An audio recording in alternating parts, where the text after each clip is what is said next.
Welcome to Let the Quran Speak. I'm Aisha, your host. As we continue our series on biological evolution, let's turn our attention now to the concept and idea of creative evolution. What does this mean, and does it allow us to believe in God and evolution at the same time? I don't know the answer, but I know who does, Dr. Shabir. Let's explore this topic with him now. Welcome to the show, Dr. Shabir. It's my pleasure to be on.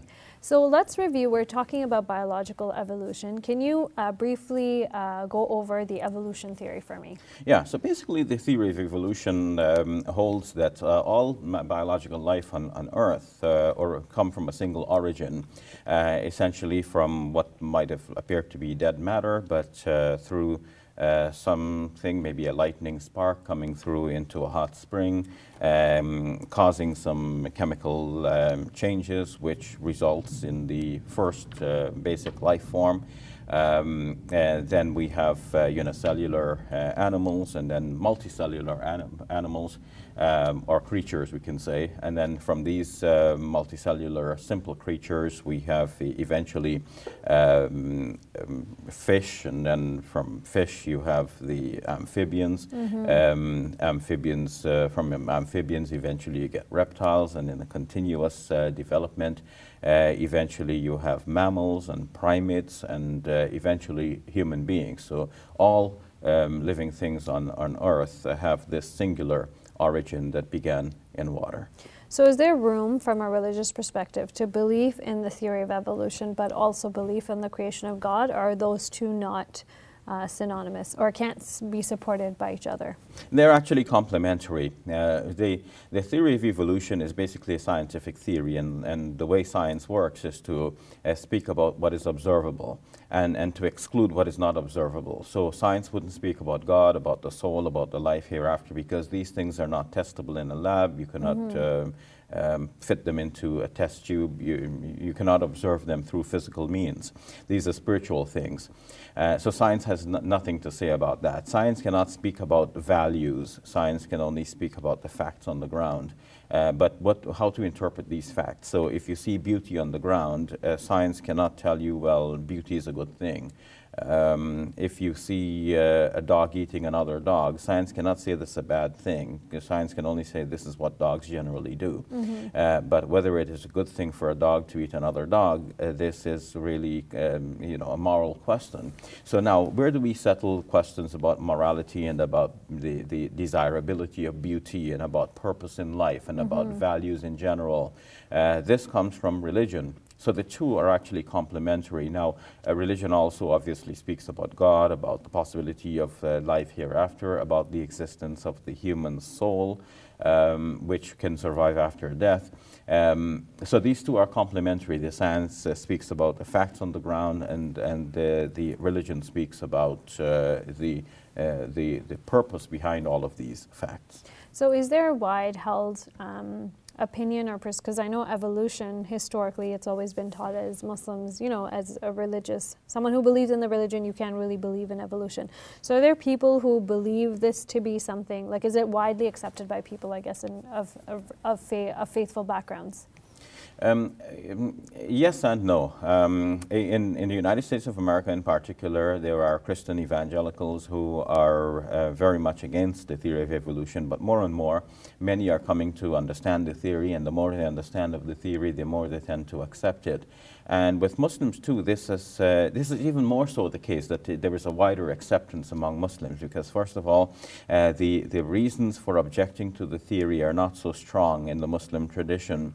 When we come to talk about the details of the theory, we will see what are the specific points of objection that are usually raised by Christian evangelicals in particular. And some Muslims have copied those objections and tried to launch it themselves, but they're not essentially Muslim points. Well, it might sound too vague unless I give some specific examples. So from a Christian point of view, the theory of evolution is highly problematic, because the Bible says that every thing reproduces after its own kind. Well, we don't have that statement in the Quran, but that statement has proved very difficult to reconcile with the theory of evolution, because the theory holds that you can have transitions between species, from one species to another, whereas those who want to take the Bible literally will insist that while you can have microevolution, that is evolution within a species, you cannot have macroevolution, that is you cannot have evolution from one species to another, because each species must reproduce after its own kind. So within the species you can have variation and development and evolution, but you cannot cross the boundary line of a species. But as I said, that statement is not in the Quran, so it does not present that problem. The Bible has the story of the flood and of Nuh alayhi salam, Noah, and that is specifically stated in the Bible as a universal flood.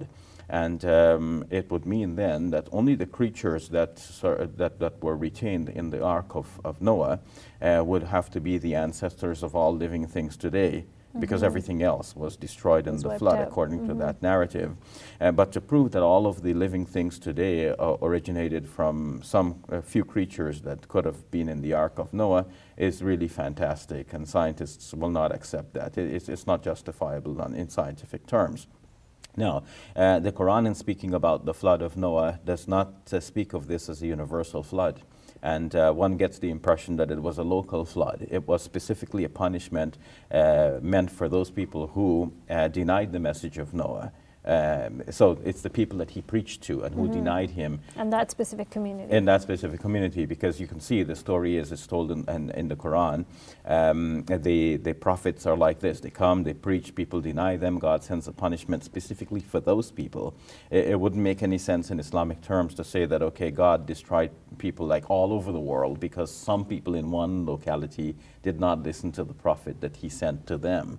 So here too, we do not find the problem in the Quran that would require a kind of bottleneck of all life forms flowing through from the time of Noah onwards.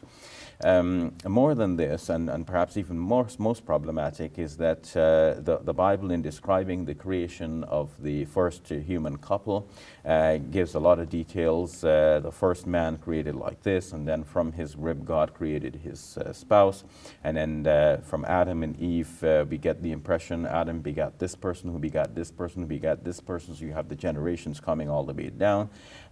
It's a very specific description of how humanity came to be, all human beings from this one initial couple.